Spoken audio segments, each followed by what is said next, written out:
ഒരിക്കൽ ആയിഷ ബീവി ചോദിക്കണ്ടായി, മുത്തനബിയെ, നിങ്ങൾക്ക് എന്നും ഉമ്മത്തിനെ കുറിച്ച് മാത്രമല്ല ചിന്തിക്കാൻ സമയമുള്ളത്. സുജൂദിലായാലും റുക്കുയിലായാലും അത്തഹിയാത്തിലായാലും നൃത്തത്തിലായാലും ഉമ്മത്ത് മാത്രമേ ഉള്ളൂ.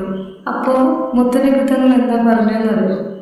എനിക്ക് ലോകത്താണെങ്കിലും ഖബറിലാണെങ്കിലും മഹിഷറിലാണെങ്കിലും ഉമ്മത്ത് തന്നെയാണ് ആയിഷ ബീവി. എന്നും ഉമ്മത്തിന് വേണ്ടി തന്നെ ജീവിച്ച് അവസാനം വഫാത്താകുന്ന സമയത്ത് പോലും ഉമ്മത്തെ എന്ന് വിളിച്ച് വഫാത്തായ നബിയാണ് മുത്തുനബി മുഹമ്മദ് മുസ്തഫ സ്വല്ലല്ലാഹു അലൈഹി വസല്ലം. അഹമ്മദ് പ്രവാചകരോസ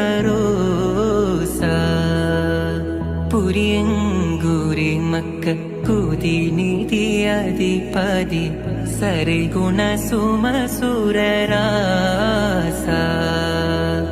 മരതകമൊളിവേ തെളിവേ ജഗമിക ഗുരുവേ.